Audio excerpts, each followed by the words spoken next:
Okay, Mama Africa, I guess where we all come from. Tosin, can we go back to the main screen? Can people see me? Yes?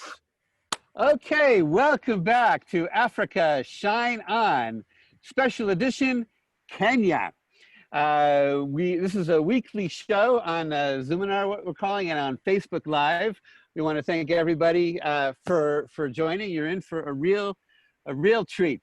Africa has long been connected with Israel in so many different ways, but Kenya especially. Like even before Homo sapiens roamed the land, the largest rift valley in the world is just down the Jordan Valley over here, goes down through the Red Sea and comes out at Lake Victoria in Kenya. So we've been physically connected.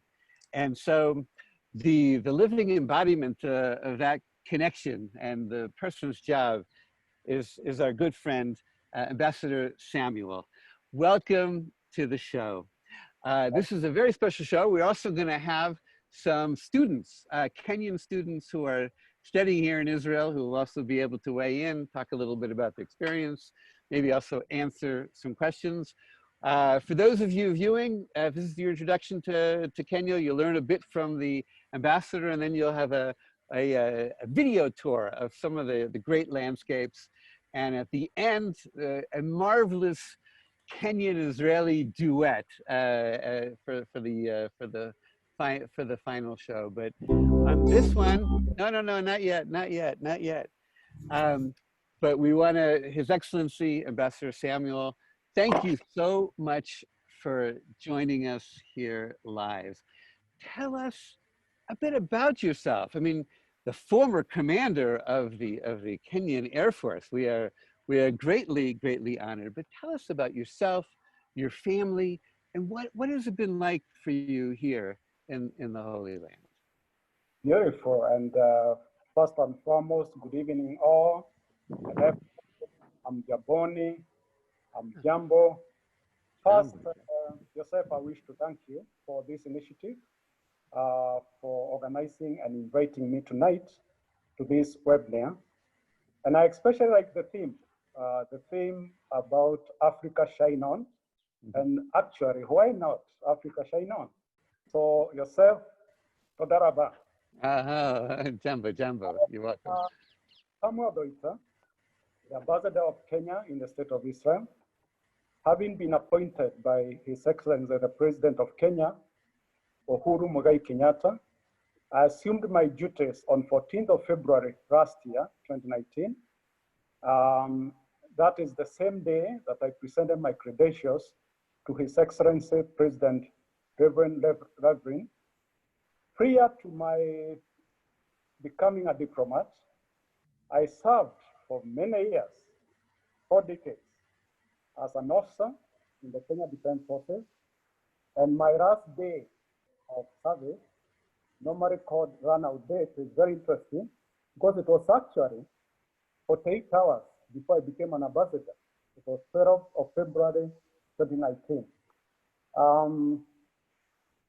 I joined the Air Force as a teenager and grew up in the Air Force, married whilst in the Air Force, and left as a grandfather in the Air Force. I've got 4 grandchildren. Briefly, that is it. Well, wonderful. And so what's it been like coming to Israel? Had you been here before as an officer or lieutenant general? And how has it been? Like, especially during this era of Corona, like what have you been able to absorb and learn about Israeli society? Why don't I start by first of all talking about my first experience? I'd never been to Israel before, but for many years, I always planned and I knew that on retirement from the Air Force, my first tour would be to the Holy Land. So this is something I had planned for a very long time. And having been appointed the ambassador and arriving here, like I've just said, officially leaving uniform on 12th of February, and changing to diplomatic uniform, which normally is some interesting attire, dark suits and ties. As a Christian, the first place I went on the 13th of February was Jerusalem. And in Jerusalem, I toured the holy sites. And that experience, it's almost impossible to explain. It was such a nice experience. And of course, it was a dream come true. I really thank God for that, because I always looked forward to one time walking the Old and the New Testament. Of course, that same encounter, and there's something I realized from the good, was the wonderful, welcoming people of Israel. In fact, from the very moment that I arrived in Israel, I felt at home, and I continue to feel at home. Wow. Just about what is going on during this COVID season. Very interesting experiences. Two mayors, the mayor who takes care of the location in Tel Aviv, or rather Ramat Gan, where our embassy is, and the mayor of the city I stay in, Hesria, where I am now, took a lot of concern, writing letters, asking how I am. Wonderful. Telephone calls. What else would you ask? I have really enjoyed my stay in Israel, and I feel at home. Thank you very much. Thank you. Look, when the 3 times that I've been to Kenya also, it's just the warmth and the love for the Holy Land, and the respect that we felt in terms of our technologies. And also, we've had the pleasure of welcoming some of the governors of some of the counties to our renewable energy conference, and to some of the solar. So this may be the first introduction to Kenya for many of the people here. We have many Kenyans, and we're trying to get them on live onto the Facebook right now. Feel free to post your comments on the chat, both on Zoom and on Facebook. But 50 million people. Tell us more about what Kenya is like. I mean, we'll see soon some of the animals in the safaris, but what's Kenyan society like? Give us a little. Also, the histories of the relations with Israel. Yes. I think you're one of our first friends. Sure, exactly, and I'm glad to do that. For those who are not familiar with Kenya, and actually, Joseph will tell you it is preferably called Magic Kenya. It is one of the countries in East Africa with neighbors to the east, Indian Ocean and Somalia, to the south, Tanzania, to the west, Uganda, and to the north, we have South Sudan and Ethiopia. Kenya, geographically by size, is 582,650 kilometers squared. Compare that to Israel, which is 20,770. Actually, Israel is the same size as a famous county called Laikipia County, one of our 47 counties. The population, like you just said, the last census last year was 48 million. Of course, it's growing. And again, Israel has 9.2 million population. Kenya is currently the third largest economy in Africa, south of Sahara, and the 6th overall when you bring in North African countries, Egypt, Algeria, and Morocco. It is a market-based economy. Agriculture, as you know, is of major interest to our economy. Tourism, these are among the main players. And as we go more into the talk, especially on the contemporary issue of COVID-19, we shall discuss more about that. We have 2 levels of government, the national government, and we have 47 county governments, that is for 7 counties. And the president of Kenya is both the head of state and head of government. Hey, one of the things that we've noticed, and for those of you who are in the international aid community or potential investors, we've noticed now a de-evolution of powers. from the federal now down to the counties. I come obviously from the United States, and so we're used to kind of the national and then the state. So maybe just want to mention a little bit about the president's vision, Big Four, and then from there, Tosin, our producer, will give us a little bit of a video tour of the landscape. So a little bit about the president's vision. Yes, I'll do that. But let me, first of all, before I do that, come back to a bit of introduction of what I've just said, that apart from the embassy staff Yes. at embassy, we also have another group of wonderful Kenyans who I normally call the frontline ambassadors. This is composed of about 400 Kenyans in Israel, working, and a big population of students. And I'm glad they are going to be joining us, or they have joined us in this talk. The Kenyan diaspora are people that, as an ambassador, I'm very proud of, and mostly because they have been law-abiding. They follow the regulations. And for that, with the COVID-19, I'm glad to report that none of the Kenyans have been afflicted, and they continue to follow all the regulations issued by the government of Israel. Yeah, I have to say, many of the friends I've made that are in Kenya is because that they were on the ICANN. You know, some were living in the Arava, learning at Kibbutz Keturah or at the Arava Institute. Some wonderful engineers, so send us more students. Definitely send us more students. We'll hear from some other students shortly. I was very fortunate to meet the president, His Excellency, when he came to Israel several years ago on a state visit. Your photograph, and we are still looking for it. Okay, it's fine. Well, I'll just have to go see him again soon. But he has a vision for Kenya. Why don't you share with our viewers a little bit of his vision, and then Tosin, our producer, will give us a video tour soon of Kenya. A little bit of the president's priorities. Yes, in Kenya, we have what we are calling the Big Four agenda. And the Big Four agenda is an agenda that gives a lot of focus on four main areas. One being food security, making sure that the country is food secure. The other agenda focuses on issues of healthcare, having affordable and healthcare for the population. And the other agenda, of course, is on manufacturing. Having come up with the issue of food, of course, we want to do value addition, come up with manufacturing, and in so doing, also create jobs, especially for our big youth. We have a youth that requires to get employment.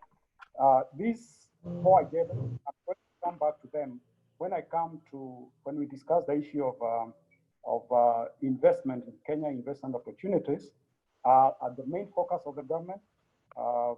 Their timelines have been drawn, and achievement is supposed to happen before our current president's term comes to an end, or rather the Jubilee government in 2022. Okay, well, yeah, I see Ron Blumberg's on. We'll hear from him later about at least two solar projects that we hope to be premier investors in. It's such a beautiful land. It is, as you said, much larger than Israel. Tosin, get ready for the video. One of the striking things, which is, again, someone coming from the West or even from Israel, it's the only African capital that I know of that has a safari right in the middle of it, which is just an extraordinary thing. So everybody, I mean, the Kenyans already know Kenya, but thank you. Let's get a little glimpse for everybody else of the beautiful countryside. Welcome to Kenya, the cradle of humanity. Kenya, located in the eastern part of Africa, is rich in wildlife, stunning landscapes, a blend of people and cultures, and perfect climate all year round.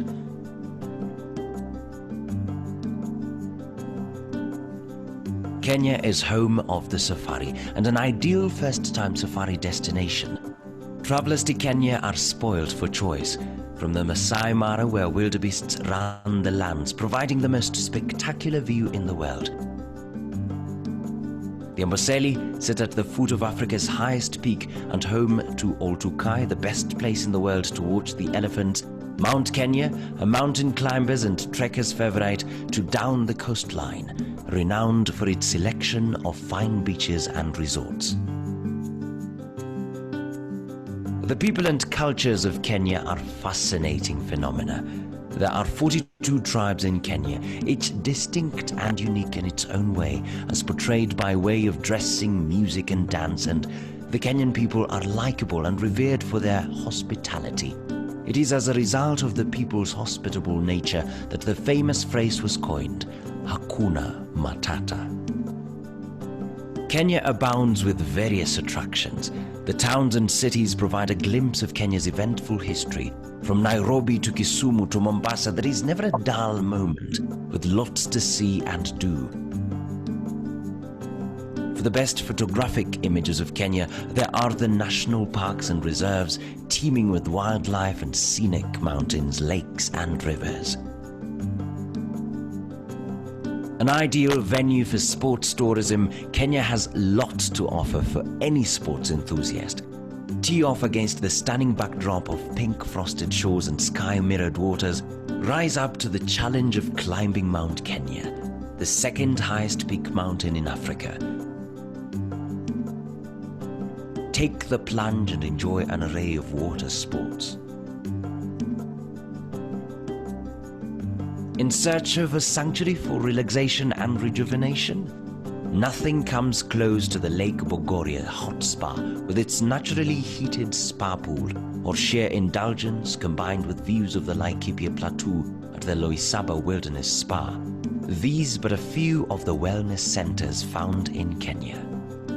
For a unique and unforgettable experience, Mystical Africa invites you to discover nature's treasures.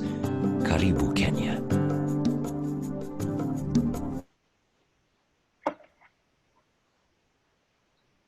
Yes. Why, I think we would do a poll who wants to go once we're all allowed to Yes. fly. I think everybody would want to come visit. Yes. Beautiful, really, really beautiful. Let's turn to our two students for just a couple minutes. So, unmute yourself and tell us just a little bit about yourself and what you've learned in your time here. Like, first of all, just what you've been studying. How has it been a Kenyan studying in Israel? And if you have a question or observation to share with all of our listeners, go ahead. Oh, me? Yeah, tell us about yourself and your experience. First of all, thank you for inviting me to the meeting. I really appreciate it. And my name is Faraha Elizabeth Khanali Chesoni. I wanted to start with a cute story. My mother was actually a genocide survivor from the genocide in Rwanda. And a unique story is that while she was a refugee in Kenya, she met my dad by pure chance because he spoke French and so did she. So fast forward a few months after their marriage, I was born as the firstborn in my family. So it was a blessing in disguise that she made it out alive. I'm currently studying communications and I'm specializing in PR and marketing, and I'm taking a business cluster as well. I moved to Israel with my family approximately 5 years ago, and it's a wonderful country. And should I continue? Yeah, just tell us, like, what is it like as a Kenyan being here? Like, It's good. It's good. Everything is good. At times people stare at you, but you understand it's out of curiosity. But I love Israel. I love the hospitality. I love the religion. I'm Jewish. So I believe in Judaism. So for me, it's home. And That's should I interesting. say, That's interesting. I'm sure people are curious. But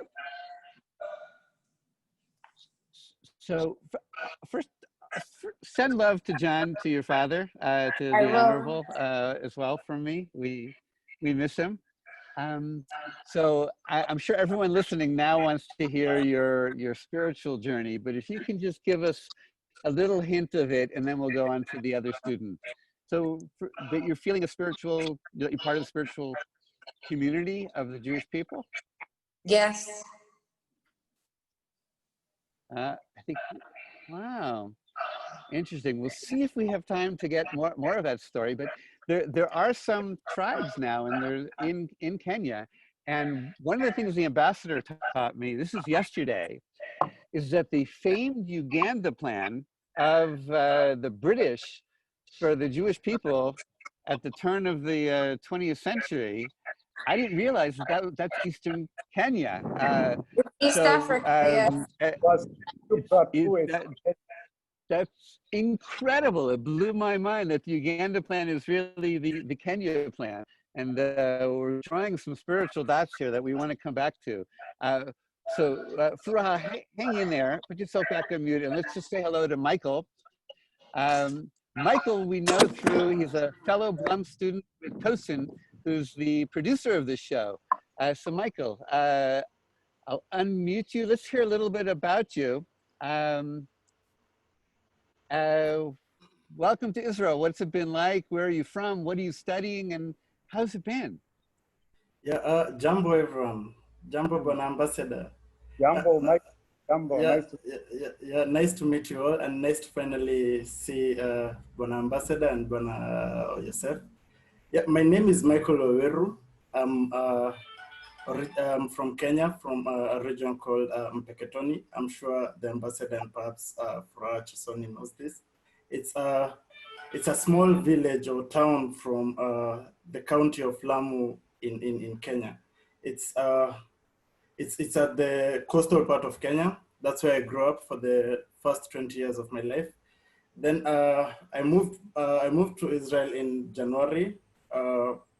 I joined in the same program as Tosin, which is the Milken Innovation, which is at the Milken Innovation Center. I'm privileged to be one of the Blum Fellows. My current placement right now is at Avenues GT, where I'm working with them. I'm part of the business development team, and I'm doing some research with them, which should be reflected in Kenya at large. My research is basically on trying to scale up financial access for smallholder farmers in Kenya, where I'm introducing an interesting concept that perhaps I'll discuss further in this talk. Beautiful. Okay, well, great. Welcome. I love just the sharing of both, I guess, spiritual connection and learning, being part of Israeli society, and you'll bring back, I guess, some inventions. One of the things that's impressed me about Kenya, like we do solar power in Africa, and so the rate of electrification, the number of hookups of homes and villages that were never before on the central system. I think you're #1 in the world, like 2 million interconnections a year, which is incredible. And Yes. so many of the Kenyans I know, they pay with their phones. So your economy is a bit of a hybrid of African, right? And then there's this layer of technology.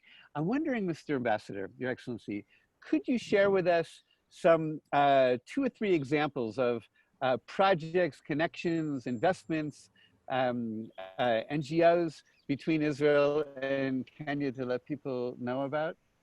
Yes, I will share. And once again, like I said, these investments, our focus is on the Big 4 agenda, the housing, manufacturing, affordable food security, and universal healthcare. But there's something common to all this, and that is energy. And Kenya has a lot of focus on green or clean energy.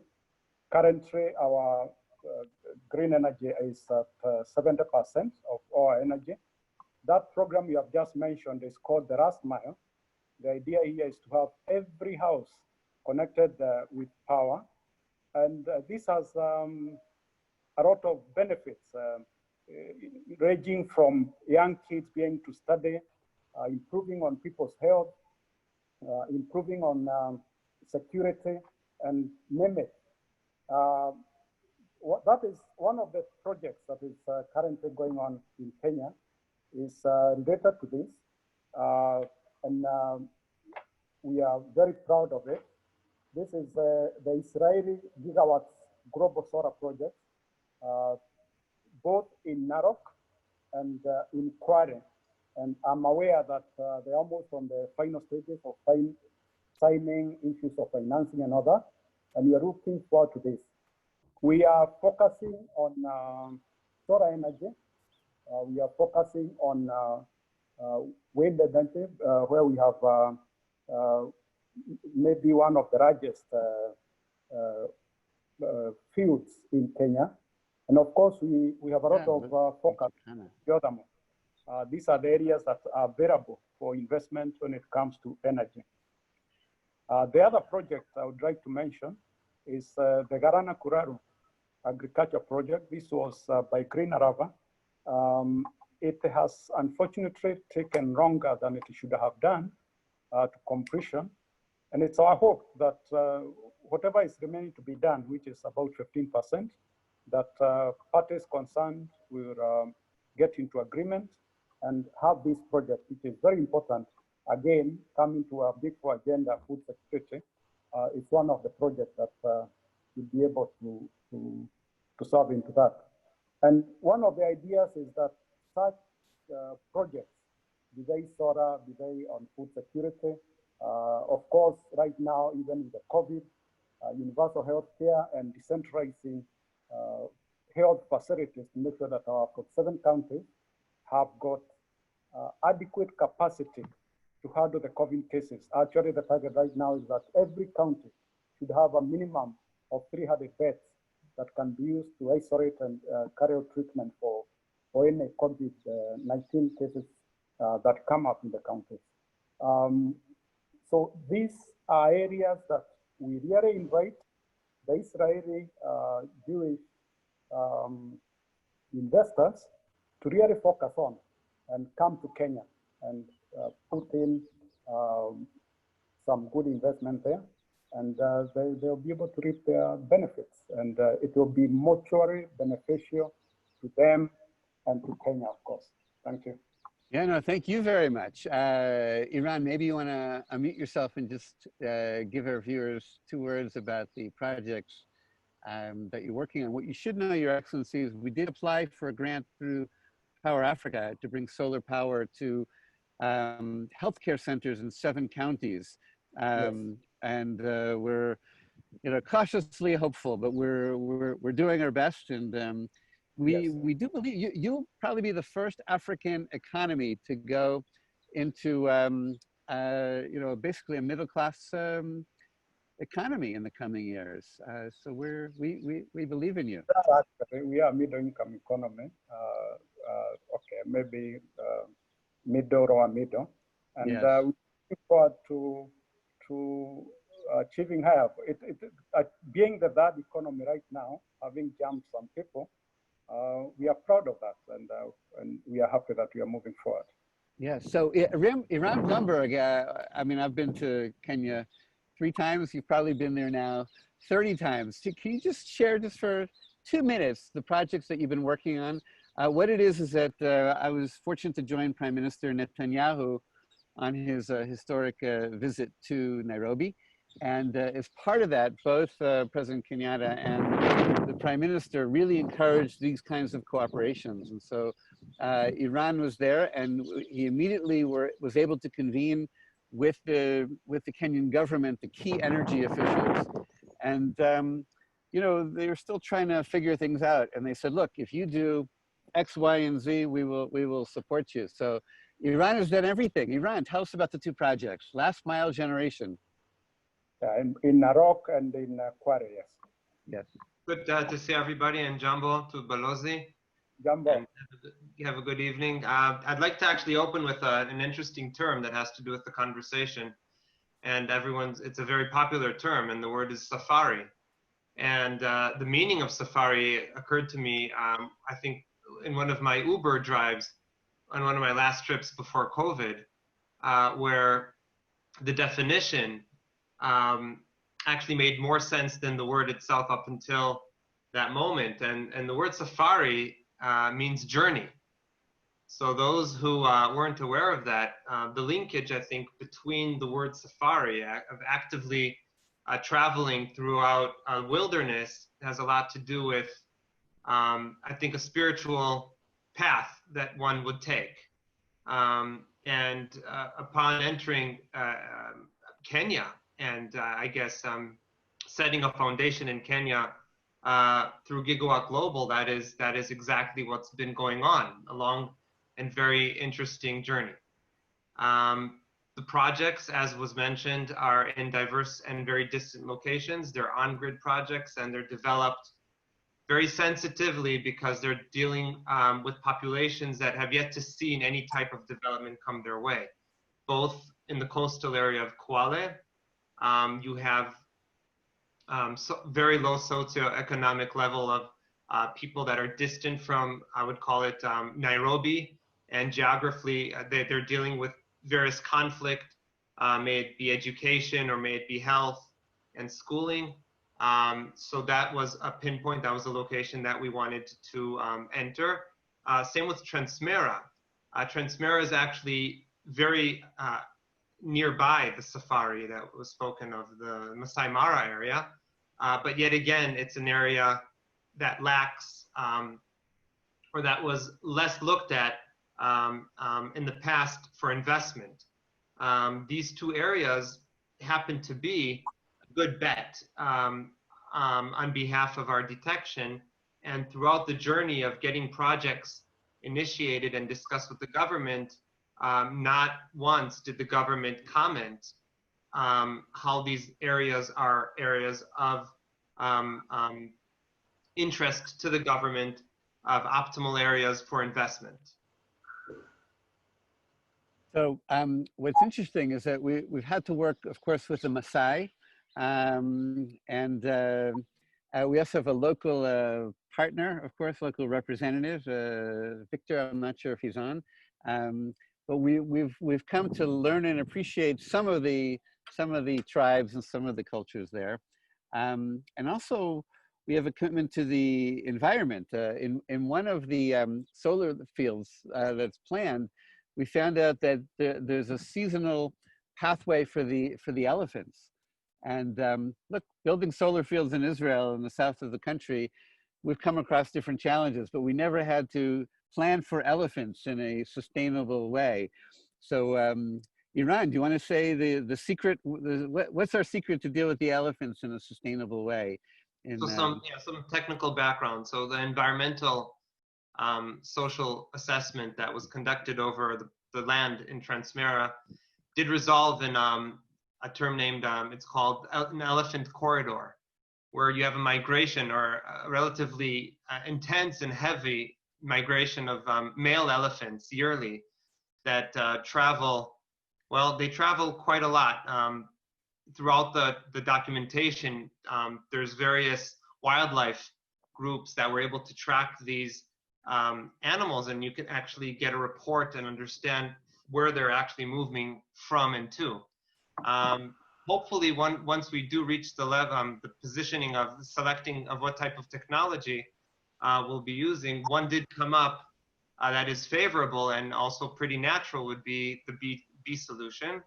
It would be creating a, let's call it a dynamic fence where there would be an automatic discussion between the bees and the elephants of who's standing where.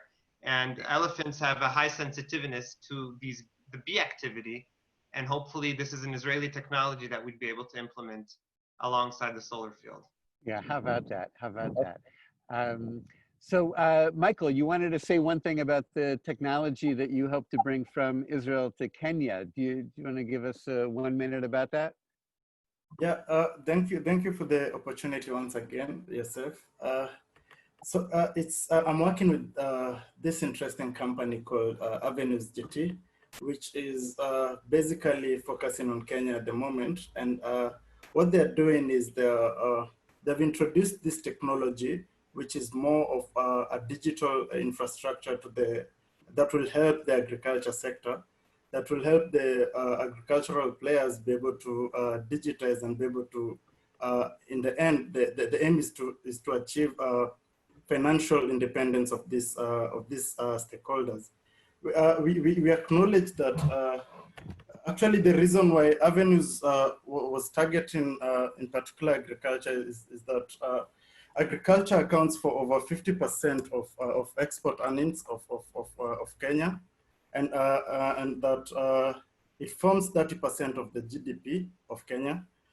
In the end, it also provides at least 80% of jobs to the people of Kenya. So we are trying to put much more effort in that. And my project at the moment is I'm introducing a concept called the Chama concept. Chama is quite popular in Kenya, so I'm introducing something called I'm trying to digitize these chamas and bring smallholder farmers to join chamas for them to be able to access finance. Right. So we're gonna want an update next year, okay? Okay. From you, because you're gonna go back with this plan and implement it, and I'm sure the ambassador will want to see the implementation as well. Thank you, Michael. So. Look, Furaha, you got people wondering what is like one thing that you found in Judaism that has some resonance with with coming from Kenya. Like one thing that sort of you find that's in common spiritually between your Kenyan heritage and the spiritual pull to Judaism.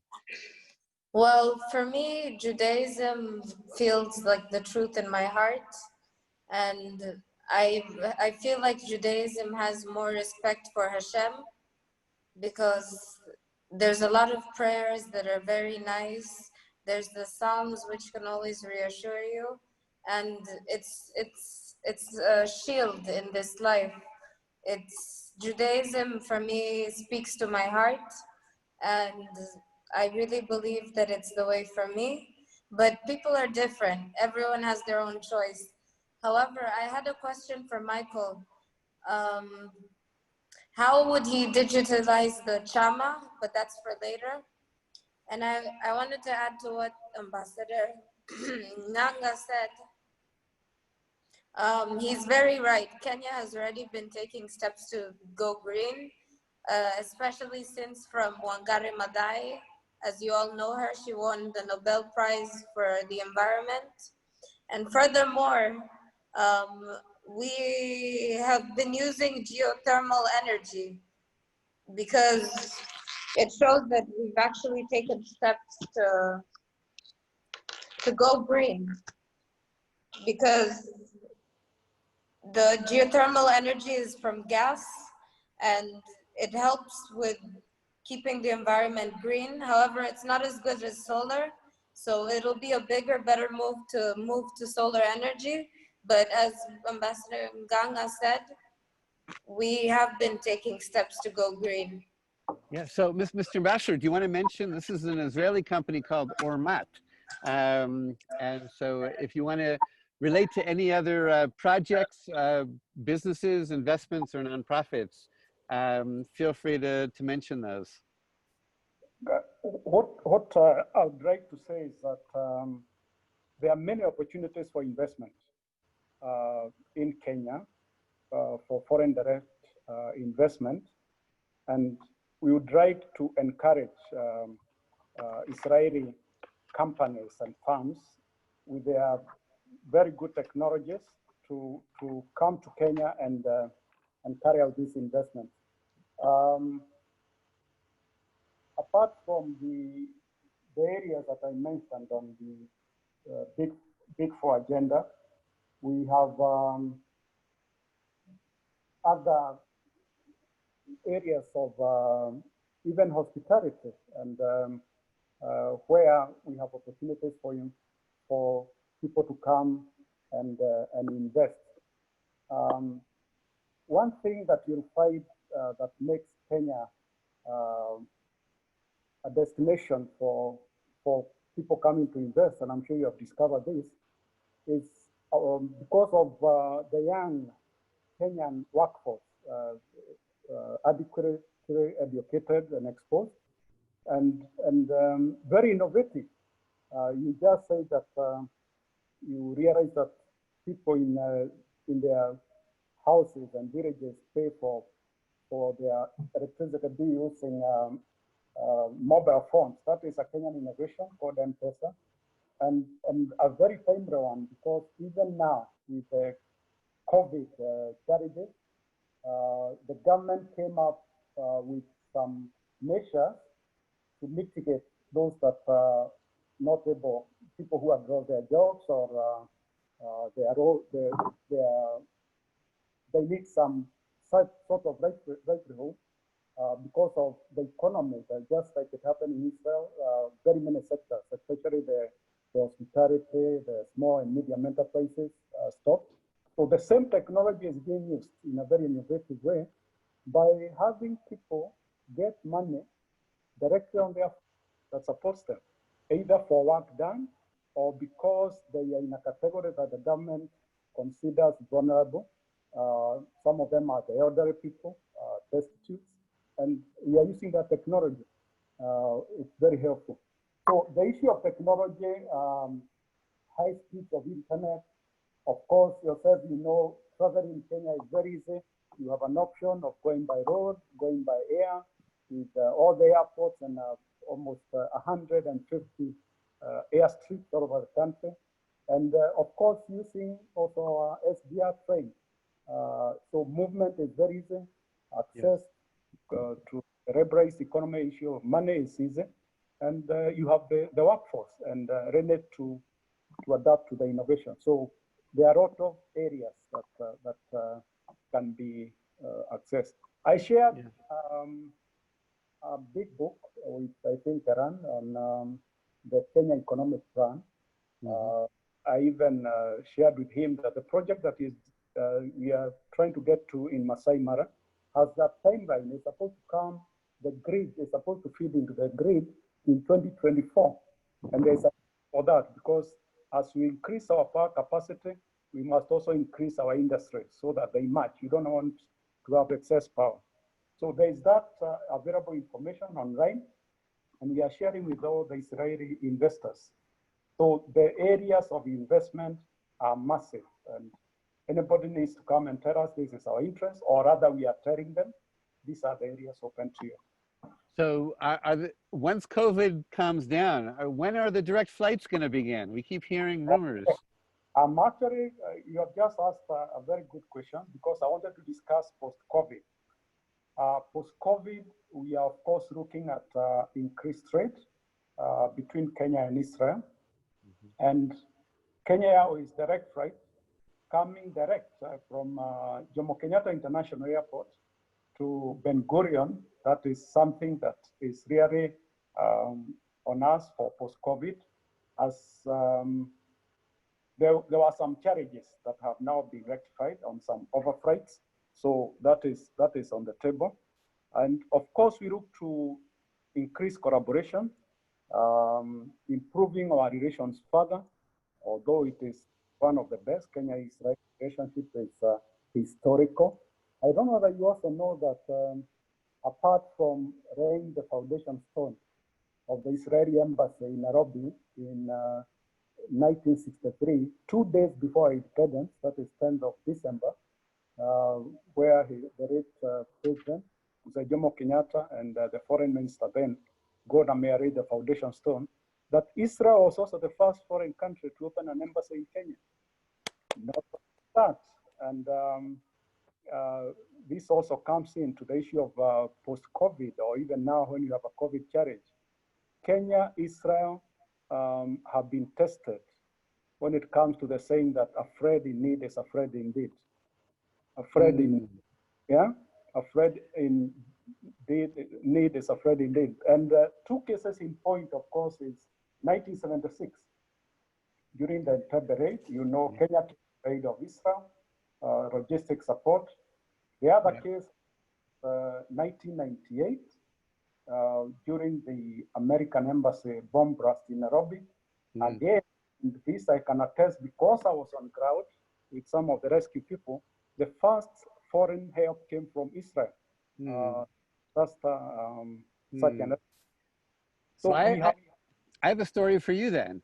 So yes. I was with Foreign Minister Lieberman on an unmarked plane on our way to Nairobi as part of a delegation.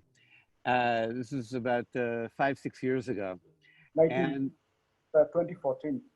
Oh, okay, great. 6 years ago.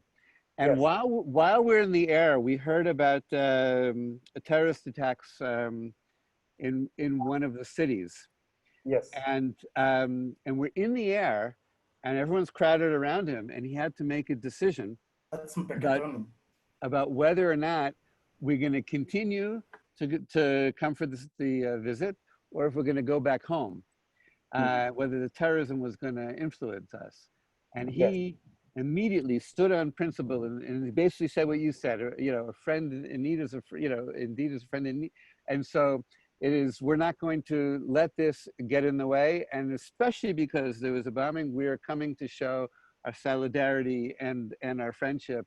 And it took people by surprise that we completed the mission, even though it was a bit tense on the security situation on that day. And so I really felt kind of the historic connection there, but certainly to have Golda Meir lay a foundation stone and for Israel to open the first embassy is a sign. Now, the ambassador, I'm tempted to put you on mute because I'm going to say something and you're going to have to not say anything. So just for our listeners here, there's also some historic claim that Mount Kenya that we saw may be home to the Ark of the Covenant. Now, the ambassador can't speak about it for lots of historic, religious, and spiritual reasons.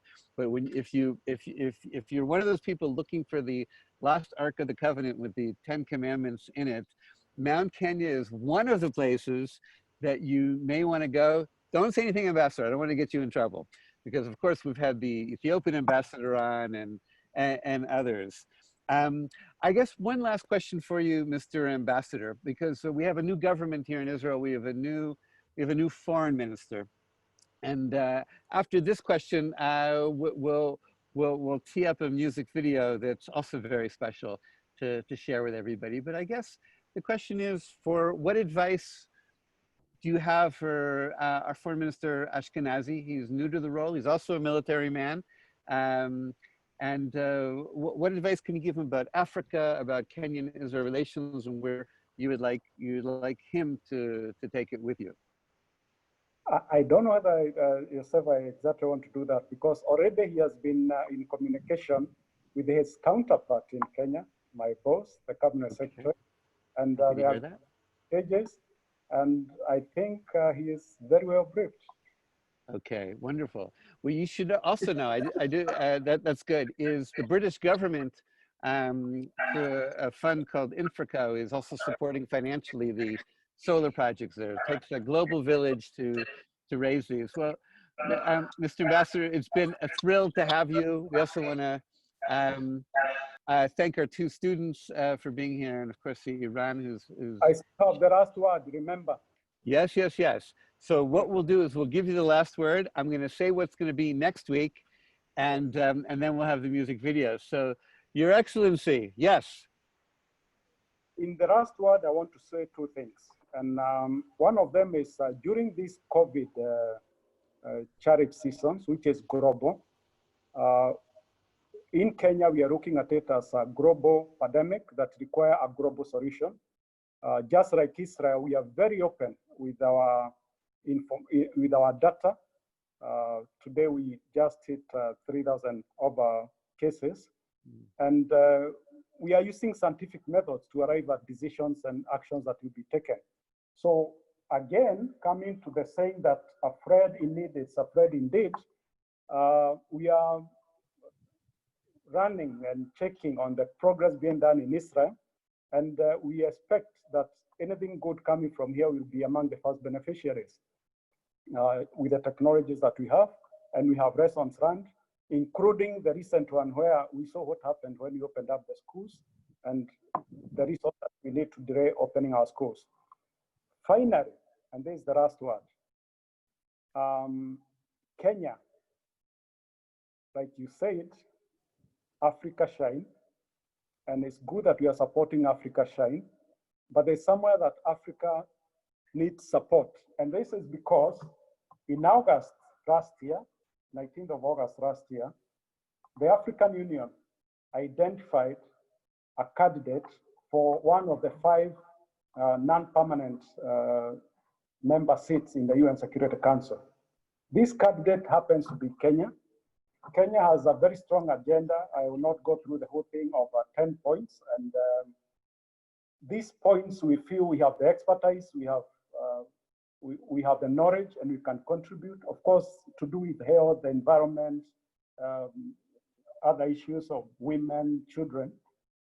So for Africa to shine, we are calling on our friends that next week, Thursday on 17th of June, they also help Africa shine by voting for the African Union candidate, and that great! Wow! Wow! Wow! We first of all, we send all the people of Kenya blessings for good health and prosperity and friendship, and that vote for the Security Council is monumental. Certainly, you're one of the most important economies and countries in Africa.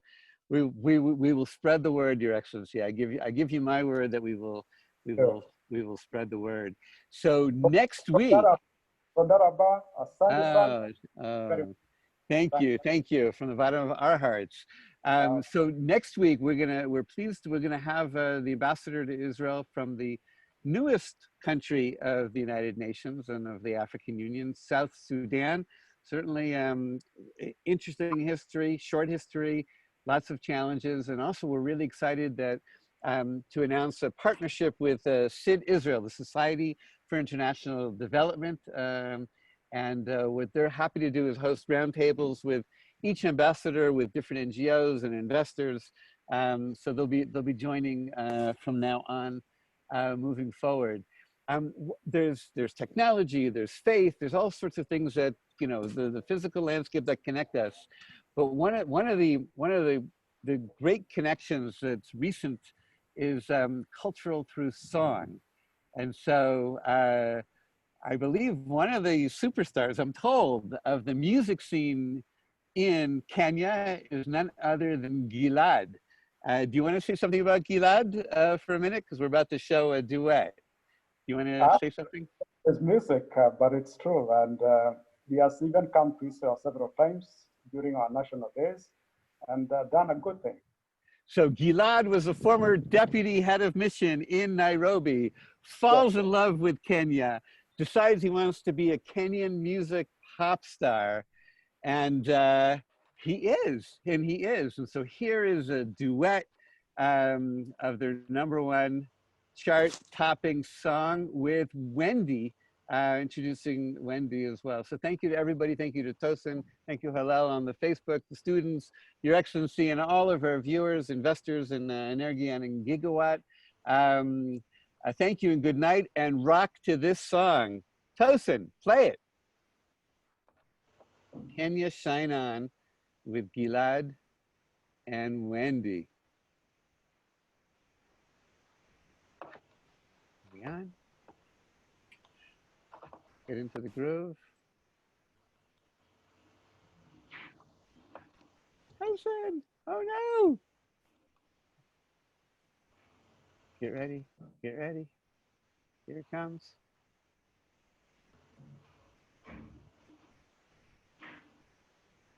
It's worth it. No, nobody hang up. Stay on the Zoom. Stay on the Zoom.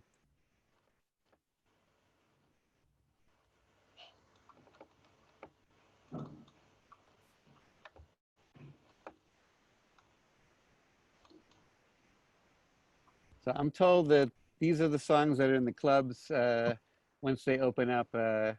He performs live all the time, and he has come, and it was performed on National Day for Kenya, and I think also for our friends at Innovation Africa. Tosin, you have to show it. This is like one of my.